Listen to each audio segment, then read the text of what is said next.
El Brocast.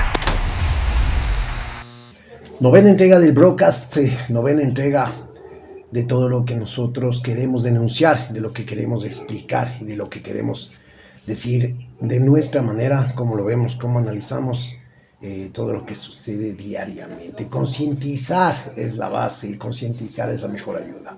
Hay muchos florindos que dicen, ¿por qué no vendes tu carro y das a los pobres?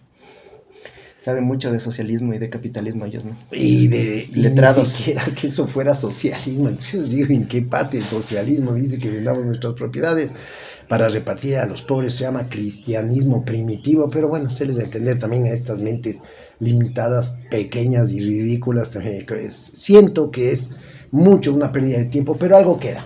Hay muchísima gente que me ha escrito, hay muchísima gente que está interesada en la academia de formación política, hay mucha gente que está también adquiriendo el libro que va a ser la base, que es la base de nuestro pensamiento, que es, la base de nuestro pensamiento es mucho más profunda, pero es algo que queremos comunicar, lo que nos sucede a los ecuatorianos, lo que nos sucede al tercer mundo, lo que nos sucede a nosotros como latinoamericanos, porque lo que denuncia este libro, lo que nos explica este libro, es lo que en realidad nos sucede en nuestras vidas diarias, las taras, las desculturas, y el título del libro es Las culturas que matan, pero para mí son unas desculturas que las hemos ido guardando, las hemos ido desarrollando, las hemos ido tóxicamente desarrollando durante todas nuestras vidas, que hemos crecido con la cultura del alcoholismo, la cultura del soborno, la cultura del camino más rápido, la cultura del no sea malito, ayúdeme, un montón de desculturas que nos han llevado a nosotros a pensar como pensamos y a elegir las porquerías que hemos elegido. Pues sí, pero como tú dices, ya hay mucha gente que está en ese proceso de transición, ¿no? De empezar a observar por primera vez en sus vidas que han sido manipulados por un sistema que viene como poco desde la posguerra, como hablábamos el otro día. Desde la posguerra se estableció Estados Unidos como la gran potencia, con las Naciones Unidas, todo el esquema, ¿no? De eso que hablan el nuevo orden mundial. El nuevo orden mundial ya tiene por lo menos décadas. 80 años. Por lo menos 80 años, y decían, no, que el anticristo. Ya estamos viviendo eso, ya hay un orden mundial establecido que tiene por un lado el imperialismo y por el resto a los demás, al resto del planeta. Lo que pasa es que ahorita están surgiendo nuevas potencias, que además, sobre todo China, es una cultura milenaria y que tiene mucho más elementos para realmente dominar el mundo, pero desde el punto de vista económico. Eso es lo que ellos están haciendo. ¿Sabes por qué creo que no lo han logrado todavía?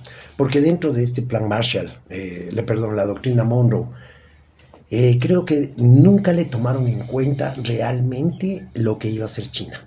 Uh-huh. Yo creo que nunca en los planes de ellos de expansionismo, en los planes que han tenido siempre, en los planes de anexar a Puerto Rico, Hawái, meterse a México, robarle el territorio a México y todo el expansionismo que han tenido, nunca tomaron en cuenta que en este desarrollo que ellos iban a tener con esta doctrina, que era expansionista, China iba en silencio, como en esas épocas China tenía pues una tragedia nacional, como del 90% eran pobres, como estaban, pero realmente relegados por muchas circunstancias, muchas evoluciones que ellos habían pasado. Nunca le tomaron en cuenta a China realmente de la evolución a lo que ha llegado a ser ahora, del desarrollo tecnológico. ¿Por qué? Ya lo dijo pues el vicepresidente del imperio, dijo, nosotros hemos cometido un error, dice, nosotros lo que necesitábamos de ellos era solo la mano de obra, no darles la tecnología, pero ellos cogieron la tecnología, la evolucionaron, la desarrollaron a un punto que ahora están pero a años luz, que no lo quiera aceptar Occidente, que la propaganda niegue que China es la potencia número 1, que sacó 800 millones de personas de la pobreza, que tienen trenes, balas, pero que ya ni siquiera van sobre rieles, o sea, es impresionante, a 1000 kilómetros por hora, que han desarrollado este tipo de tecnología. ¿Para qué? Para que la gente del campo venga a la ciudad a vender sus productos sin intermediarios, porque allá no, lo que se combate es ese lucro satánico del intermediario y del dueño de los medios de producción, que no hace nada, pero lucra solamente de los medios de producción. Y obviamente la persona que produce, la persona que cultiva, la persona que se esfuerza, la persona que se levanta a las 5 de la mañana, que se acuesta a las 9 de la noche, labrando el campo para ganar miserias, como es en el sistema capitalista, como es aquí mismo pasa eso. Claro. Aquí, en cuanto te vende pues el indígena un costalito de papas, te venden tanto, y el que tiene el camión, solo ese hablemos, el que transporta, ya, sí, solo porque tiene el medio de producción, gana, pero el doble de eso, multiplícale por cuántos quintales de papa, y lucrando de una mano. ¿De quién? Del que verdaderamente trabaja. Nadie dice que no gane, nadie dice que no debe haber transporte, no, pero que ahí tiene que entrar la mano del Estado para que no exista esta explotación, y eso es lo que hacen. Entonces no le tomaron en cuenta a China, no se dieron cuenta que iba a ser el monstruo gigantesco asiático que es. Ellos pensaron que con esta doctrina iban a poder seguir con el expansionismo, pero no se dieron cuenta de que ahora le deben 114 billones, o sea, 114 mil millones de dólares a China. Entonces, ahí está el grave problema. Por eso existe ahorita, por lo menos, un balance geopolítico mundial. Por lo menos tenemos eso. Si es que no, ya te fueron a sacar un presidente. Pero... No, claro, y eso es una cosa que no tiene vuelta atrás. Porque lo que pasa es que China, como invirtió en su propia infraestructura, invirtió en su gente, en lugar de invertir en el expansionismo como lo hizo Estados Unidos, poniendo bases militares en todo lado y ganando músculo militar, lo que China hizo fue en cambio infraestructura para su pueblo, educación, los trenes, las ciudades, también por el lado de la cultura, la tecnología. Ahorita Estados Unidos ciertamente está liderando en lo que es inteligencia artificial, pero China está ahí atrasito nomás y con menos inversión. Y además, con lo que es computadoras cuánticas, China está, pero lejísimos de Estados Unidos. Entonces, es inevitable el asunto, es inevitable. Y Donald Trump lo sabe, por eso hablábamos el otro día de lo que intentó evitar la invasión cultural por Huawei, que llegaban los Huawei a Estados Unidos a menos de la mitad del precio y siendo mejores. Entonces, le dijeron a Google, ¿sabes qué? Ya no les des esto, y Huawei se fue.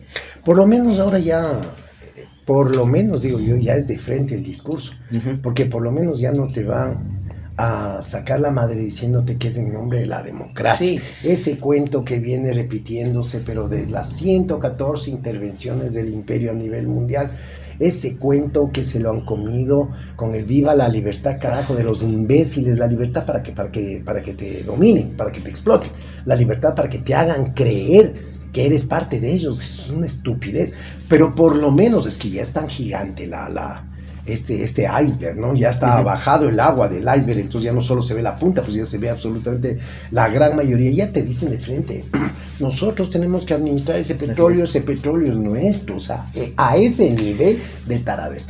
Esto solo se explica con una palabra, o sea, es demencia, ¿no? Demencia. Pero no lo quieren aceptar. Nadie en sus 5 sentidos, ninguna sociedad podría tener un líder que tiene una demencia, pero brutal, con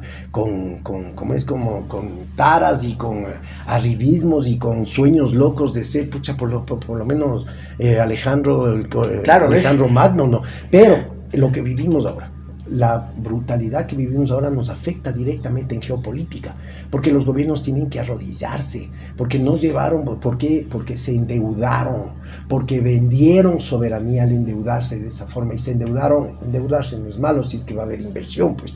O sea, si yo me endeudo para pagar el trago, ya, es una estupidez, pero si yo me endeudo para comprarme una camioneta que me permita a mí como medio de producción, primero ayudar a la gente, dar transporte, estoy poniendo solo un ejemplo, si yo me endeudo pues en máquinas que me van a ayudar, en computadoras para mi estudio jurídico, me endeudo en cosas así, son inversiones, pero el problema es que el dinero solamente ha ido para gasto, no ha ido para inversión, para pagar pauta, para pagar blindajes, para sobornos, para miles de cosas que no aportan al desarrollo. pues por eso no tenemos carreteras, no tenemos hidroeléctricas, estamos a punto de quedarnos sin luz otra vez. La inseguridad campeante, los policías tienen chalecos de cartón por poco para poder defenderse. La corrupción generalizada, ¿por qué? Porque los sueldos son bajos, porque no alcanza, porque obviamente estamos viendo malos ejemplos de la sociedad en los cuales la gente se atiborra de dinero por el camino fácil.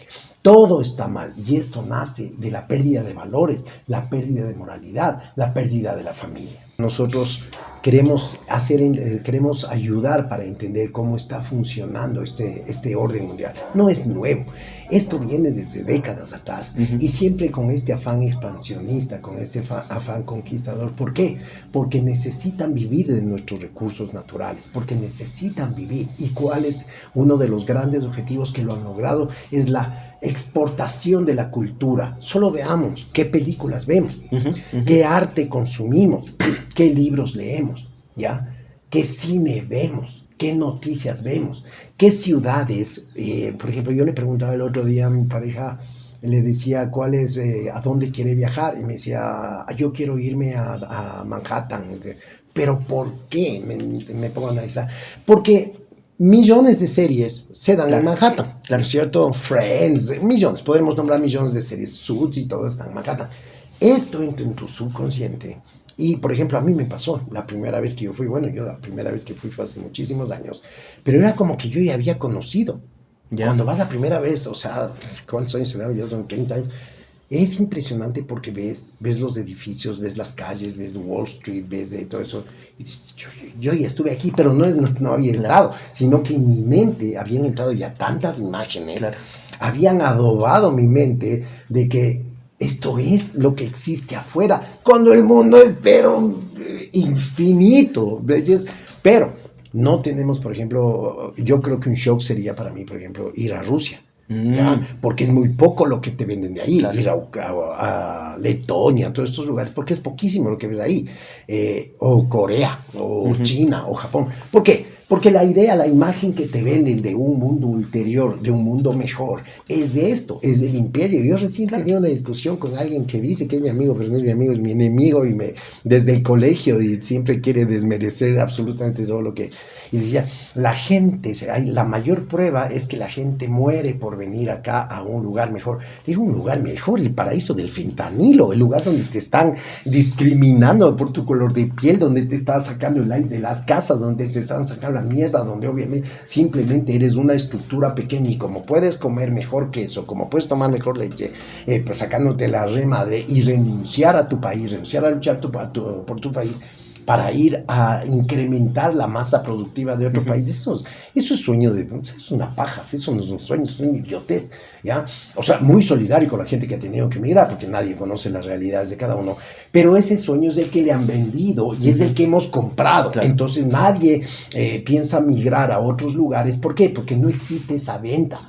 No existe esa venta por medio de lo que yo estoy diciendo. La culturización, la exportación de la cultura.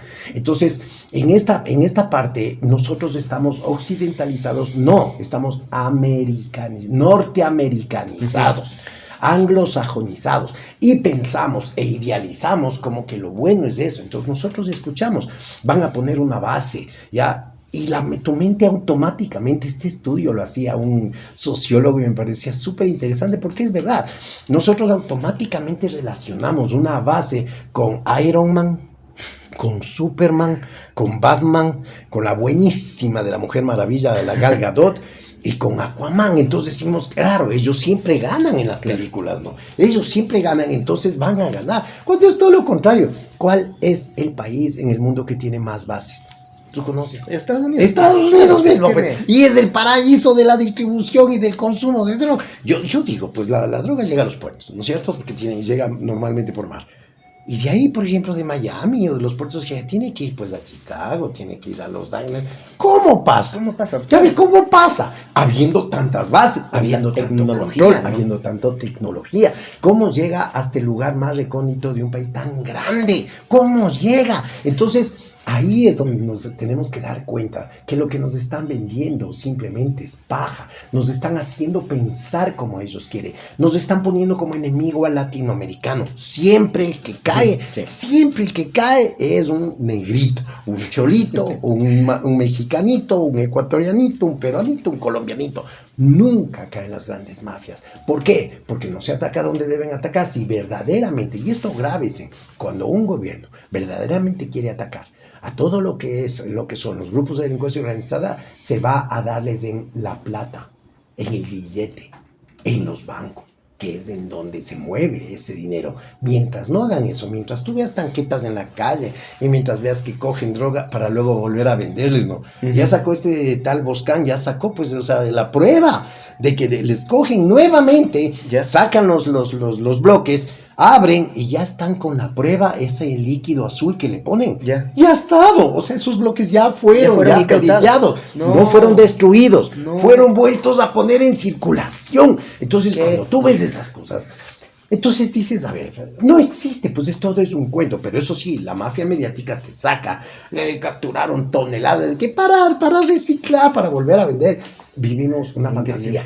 Cuando tú abres los ojos y ves esto, ¿ya? Cuando ves todas estas cosas, no puedes pensar algo más. Ya no puedes seguir culpando a Correa. Claro. Ya no puedes seguir culpando de estas taradeces a Correa. Pues ya es tu misma poca lógica que debes tener para haber votado por un cartón. Ya te debe decir algo. O si no, casos perdidos como tú los hay. No, y mira, hablando de esto de la droga, escuché una teoría que al parecer no es solamente una teoría, pero que nadie habla. Es que la mayor parte de la droga que entra a Estados Unidos no es por México, es por Canadá. Porque por México, o sea, esta zona está ultra, recontra, mega, hiper, súper vigilada. Pero en cambio vigila pues toda esa línea de frontera al norte que es puro terreno agreste, puro bosque. Yo discrepo un poco de eso, bro. Para mí, como está demostrado, hay un documental de Netflix que se lo bajaron y lo volvieron a subir. Las armas que tienen los carteles de México son armas que ya fueron recolectadas, quitadas y ya fueron parte de la supuesta lucha antidroga. O sea, les venden las mismas armas. Y esta persona del documental presentaba pruebas, pero pruebas fehacientes de las numeraciones de las armas, de todo, armas que fueron utilizadas para asaltos, para drogas, para contrabando, para un montón de cosas. Esas armas vuelven a reciclarse a los cartones. Para mí son socios del negocio que produce, y que el problema es que ese negocio produce cientos de miles de billones, no millones, billones de dólares, y muchas veces las economías se han sostenido con eso, se siguen sosteniendo con eso. Ese es un cáncer que tiene una metástasis tan grave que, para mi forma de ver, la única forma que podría darse de combatir es con una legalización técnica, ¿no? De ciertas drogas, no de todas las drogas, y el tema del lavado del dinero, porque si es que tú ganas, es como, yo recuerdo, el hijo de Escobar decía que una noche ellos tenían que calentarse quemando los billetes porque estaban escondidos. Entonces, a eso debería llegar, que puedan tener el dinero, los billetes que puedan llegar a tener y que no los puedan lavar, son completamente inservibles. Claro. De nada les sirve tener 100,000 billones de dólares en una bodega si no los pueden utilizar. Y si es que habría el control real, técnico, político, honesto, honrado de los gobiernos, no podrían meter en ningún banco, no podrían lavar. Una verdadera institución gigantescamente técnica, ya una institución realmente con personal profundamente escogido, con altísimas calificaciones, con una vigilancia enorme, con control de cuentas, con control, con pruebas de confianza, hasta con, ¿cómo se llama esto? Lo de la verdad, ¿cómo es? Esfera de la verdad. No. Y les vayan a meter el cerro del estiércol ahí. No, con el detector de mentiras, con todo eso, y una institución que sea, pero profundamente transparente, que esté en la mira y en la vigilancia de órganos de control, como sería una nueva UAFE, una verdadera UAFE. Entonces, obviamente, ya no podrían disfrutar ni distribuir el dinero, porque muchísimo de ese dinero se va ¿a qué? A sobornos, a coimas, a todo eso para comprar, obviamente, el aparato de justicia. Pero si cortas el flujo, ¿de qué saco yo? ¿De qué saca un GDO en distribuir toneladas de mercancía? si le van a pagar con dinero que no lo va a poder utilizar. Claro. Pero como sí los pueden utilizar, sí los pueden lavar, sí existen los mecanismos, pero a vista y paciencia, entonces el negocio continúa, pues el negocio no va a parar absolutamente nunca. Claro. Es que, como tú dices, el secreto está en el lavado, porque hubo un tiempo, no me acuerdo la cifra exactamente, pero para no exagerar voy a decir el 5%. Eso es lo que yo tengo en mente. Para mí era más alto. Hubo un momento en que el 5% de los billetes de $100 en el mundo estaban en propiedad de Pablo Escobar. Creo que para mí era más, o sea, voy a decir 5 para no quedarme, pero era una cantidad, locura. porque no, era tanto dinero que no podía lavar, pues así simplemente, por eso en algún momento ofreció pagar la deuda externa de Colombia, pues a Gaviria me parece que le... Cagado de la risa. Cagado de la risa, pagaba la deuda externa, pero déjame en paz, le dijo, y Gaviria dijo, ¿no? Y como tú dijiste, ahorita hay economías que se mantienen con el narcotráfico, lo que dijo Héctor el otro día, nosotros somos uno de esos. Era más o menos creo que era superior o casi igual a la... Al Producto Interno. Ahora, hay una cosa que me llama la atención. Tú tienes acá millones de alarmas, de alertas, de puertos, tienes 1 millón de cosas que te están encaminando con qué es lo que está sucediendo. Lo saben, lo conocen, ¿ya? Casos de corrupción gigantescos, casos que se quedan en una simple investigación, que le dejan dormir el letargo hasta que el público, hasta que la mira de la gente se olvide. Lo dejan. Pero resulta que por un escrito, por un escrito, una denuncia en el buzón de la fiscalía, en menos de 48 horas ya hay allanamientos. Qué bestia. O sea, yo me pongo a pensar y digo, ok, tienen el caso de Proge, ¿no? Un caso gravísimo. A vista y paciencia, no lo pueden tapar. La maquinaria que se compró está ahí. Está, y con los kilowatts y todo, o algo así. Yo no sé, no soy experto, pero como explicaba un gran experto, que es el ingeniero Calahorrano, que fue ministro también, pues él dijo antes, esos no van a servir nunca porque transmiten en 63 y se necesitan 73. Eso, las palabras técnicas me estoy equivocando, pero les pongo un ejemplo, ¿no? Es imposible, es como que, les voy a explicar, es como que tú quieras hacer funcionar un carro a diésel con gasolina. O sea, va a salir un mecánico, cualquier mecánico, el más nuevo, el más neófito, te va a decir, no, no va a funcionar. O sea, no, es que pongámosle con agua. No, es que pongámosle un aditivo. No va a funcionar. O sea, técnicamente no. Y esto peor, ¿no? Él ya les dijo antes. Está vista y paciencia. Se firmaron los contratos. Dijeron que no habían ido a ver. Y ahí están los videos. Pues ahí están los videos viendo los equipos. A ver, y no hay un solo allanado. No hay un solo preso, no hay una sola formulación de cargos, pero dejan en el buzón de la fiscalía, ¿no? Una noticia criminis, diciendo que, y ni siquiera con nombres, exacto, con seudónimos. O sea, eso es completamente traído de los cabellos. O sea, que tienen que ir, por ejemplo, ponen el de seudónimo, vea, el sarcófago me estafó. Entonces hay que ir a allanarles a todos los que tienen como apodo sarcófago, ¿no? Pues, ¿no es cierto? Así, esa es la lógica. Y van y allanan en menos de 48 horas y no te quieres dar cuenta.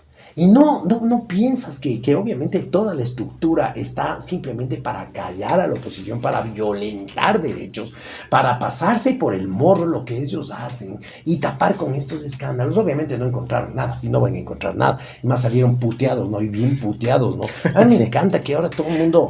y eso sí creo que soy un ejemplo, ¿no?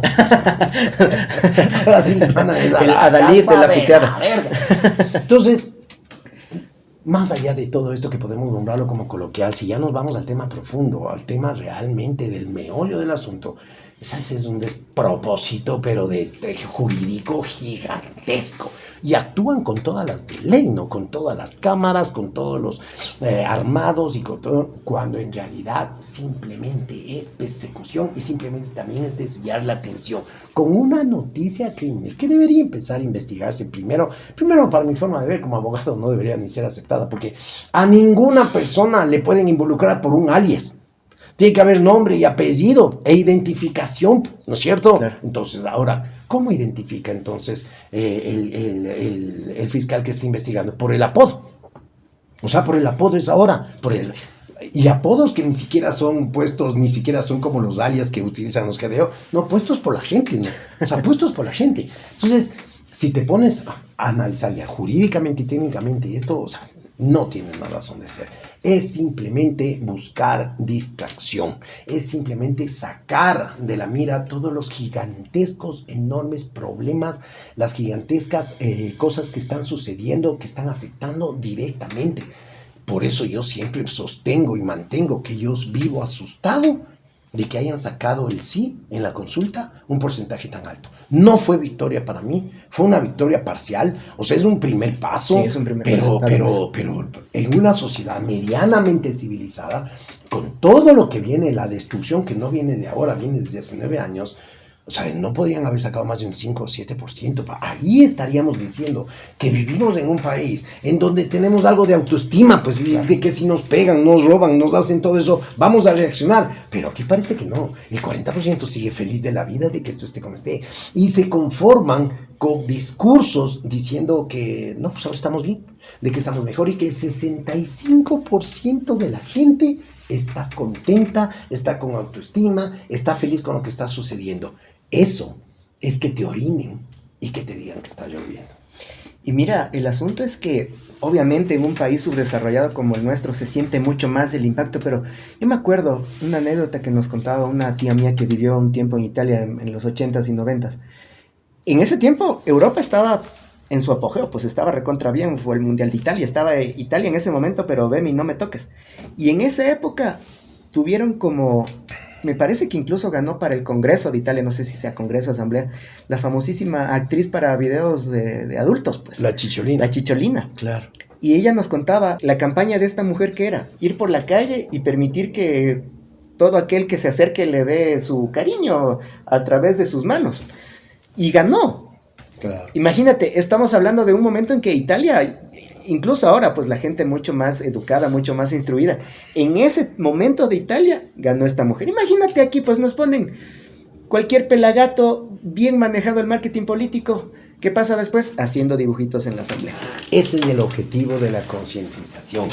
Porque sí es verdad, y mucha gente nos señala y dicen, bueno, entonces propongan algo. Muy bien, yo no puedo proponer políticas de Estado, porque no las van a entender. Yo no puedo proponer cambios en la función judicial, porque no me van a oír, ni van a entender siquiera la reestructura. Tenemos que ir a la raíz. La raíz es el pensamiento. ¿En dónde? El momento en que tú ves una propaganda, ves un comercial político, ves un mensaje político, llega un momento de las varias opciones que hay, ¿ya? Y dices, ¿no es verdad?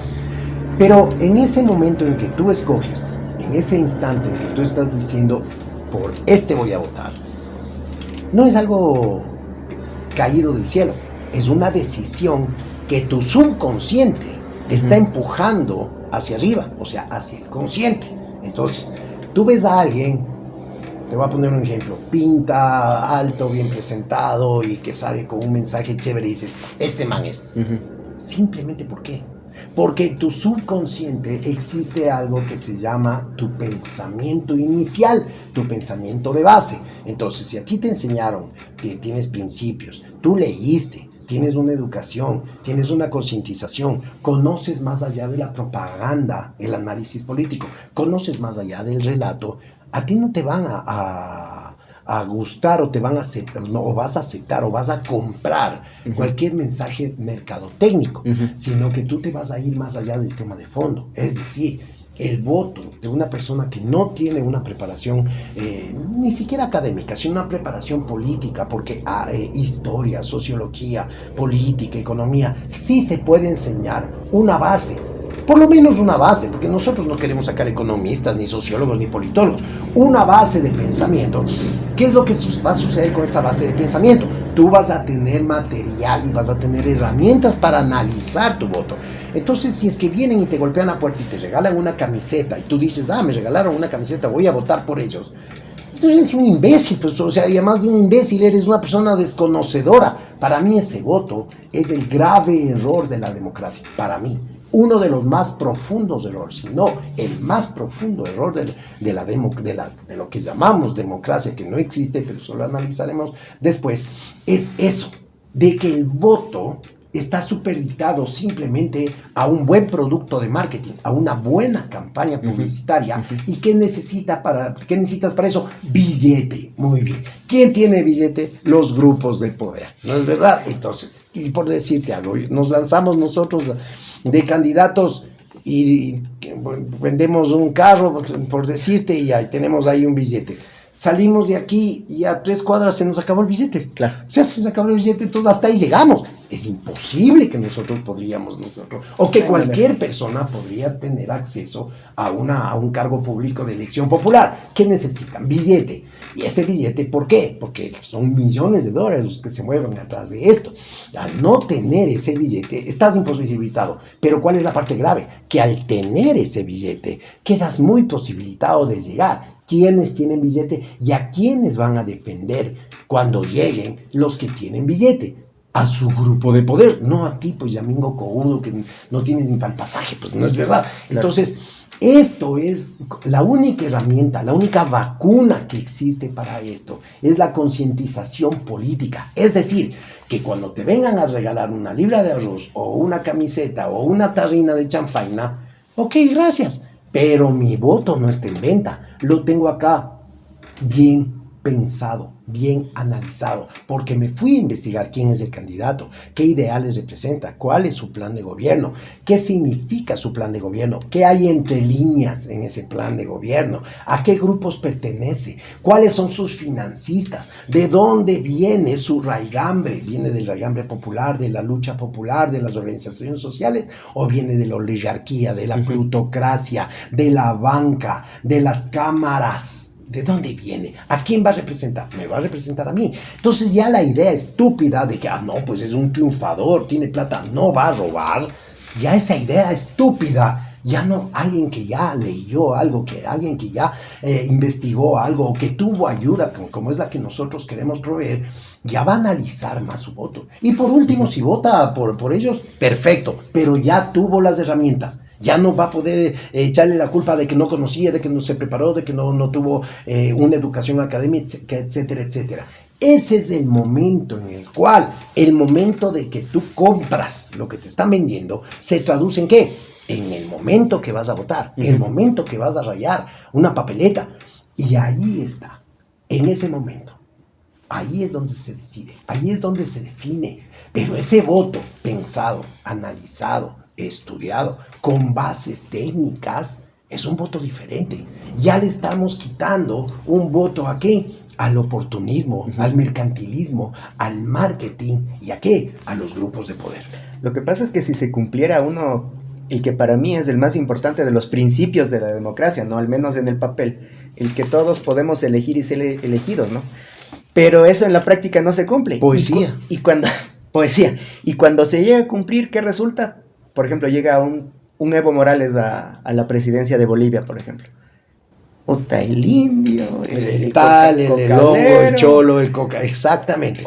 Porque los grupos de poder tienen con qué atacar, ¿qué son qué? Los medios pautados, los medios que ellos sí tienen para meter el billetito, la famosa, podrida y asquerosa pauta. Y luego se lavan las manos diciendo, no, pues yo tenía que pautar y vendí mi medio de comunicación en 1 millón. ¿Averiguó de dónde venía la plata? ¿Averiguó quién le estaba comprando o solo le importó la puta plata? Entonces todo el discurso ese que había de años, ¿no? De que somos los buscadores de la verdad, los investigadores, los honestos, los que nos persiguen cuando decimos la verdad, los que hemos sacado presidentes. Porque yo te digo una cosa, si yo el día de mañana asomo con que me han dicho, vea doctorcito, hable mejor de esto, y le vamos a poner un estudio de grabación de $100,000, y yo asomo mañana con un estudio de grabación de $100,000 y no averiguo quién me está poniendo los $100,000, y no averiguo cómo me quieren callar o me quieren direccionar mi contenido, ¿qué soy? Otro corrupto más. ¿Qué me importó a mí? El dinero. ¿En qué queda todo lo que he venido luchando durante toda mi vida? ¿Dónde queda mi discurso? ¿Ya? En mierda. Todo lo que hice no tiene valor. Todo lo que dije era mentira. Todo lo que dije fue simplemente para lograr llegar ¿a qué? a venderme, a incrementarme mi valor como producto, a que tomen en cuenta y digan, no, pues este man tiene una opinión y está llegando y está cambiando mentalidades. Vea, véngase, aquí hay un billetito. Y si es que yo hago eso, ¿qué es lo que hicieron? ¿Qué es lo que hicieron? Porque ahí está, pero no hay investigación. Una persona que declara $50,000 de impuesto a la renta o de ingresos y asoma con 1 millón aquí, otro millón acá. ¿De dónde? ¿De dónde? ¿De dónde? A ver, muy bien, puede ser honesto, pero explique. Claro. Diga de dónde, y no hay problema. Muy bien, me puse a vender choripanes, ¿ya? Me puse a vender hamburguesas y gané $1 millón. Listo, muestre las facturas. Aquí están, perfecto, cojo al azar 500 facturas y voy y pregunto, ¿usted compró? Sí, perfecto. Ah, no, entonces sí ha sido. Muy bien. Entonces pongamos a vender choripanes todos, porque creo que ese ha sido el negocio. O sea, lo que yo estudié, perdí el tiempo, pero era ponerme a vender choripanes y hacía mucho más billete. Y no hay eso. ¿Qué significa? Que obviamente, ahí no hay, cuando no hay explicaciones, cuando no hay una lógica, obviamente es escondido, porque cuando la hay, aquí está, señor, aquí está, tenga, le presento, ¿no es verdad? Y te callan con eso, o redireccionan tu discurso con eso. Entonces no me vengan aquí ahora a decir que qué bestia, que como luchamos, que nuestro medio fue el que causó sensación, nuestro medio fue el que rompió esquemas. Muy bien, ¿para qué? ¿Para venderte luego? Para que ahora vos cojas un buen billetito, porque eso es buen billete en cualquier lugar del mundo, y hagas como que nada ha pasado. ¿En qué quedaste? ¿En qué quedó tu discurso? Sé que te vale verga, ¿no? A mí qué me importa, ya cogí el billete y pasará. Pasará. Porque aquí si ya se metieron una embajada, mi hermano, si ya fueron a sacar un presidente del otro país, pues no va a pasar nada pues, con el milloncito que me gané. No, pues y ahora que dices lo que se meten nomás en la embajada, ya quisieran entrarse los de like pues a una embajada de consulado ecuatoriano y no les dejaron. ¿Con qué cara? ¿Con qué cara quieren pedirle al ICE que se entre en un consulado que nuestro no después de que nosotros nos metimos como si fuera nuestra casa en la embajada de México? Pero bueno. ¿Habrá algún momento que podamos sentarnos a analizar algo positivo? ¿Habrá algún momento yo pienso que sí. Yo también busco y digo, a ver, bueno, veamos algo positivo. Brother, rebusco, leo. Daverson. Daverson. Esa es la gran noticia, es Daverson. Por eso amamos tanto el fútbol, porque es un desfogue, es una curita, es una curita en el cáncer, pero por último es curita, es una aspirina para curar los grandes males. Pero esa pasión y ese amor por lo menos te hace sonreír, ¿no? Muchísimas gracias, les agradecemos. Entonces seguimos, como ya saben, por favor escríbanos por interno, porque ya estamos listos, casi listos ya para entregar toda la información sobre la Escuela de Formación Política. Escríbanme los que quieren también adquirir el libro, los que les interesa desaznarse un poco, leer algo que vaya con la lógica, que vaya amparado en que necesitamos primero entender para cambiar. Necesitamos primero entender el problema. Si yo no sé qué problema tengo, yo no sé cómo debo cambiar. Pero si logro entender, yo sí hago esto. Yo sí necesito pegarme los tragos para estar en una fiesta, si no. Yo sí he pagado un chapa para zafarme. Yo sí he ido para contratar un tramitador para que me saque la cédula. Entonces soy parte del problema. Y esto nos hace ver, para que por lo menos tengamos conciencia de la pendejada que también somos para poder elegir las mierdas que tenemos, ¿no? Muchísimas gracias. Gracias, Carlitos. Gente, hasta la próxima.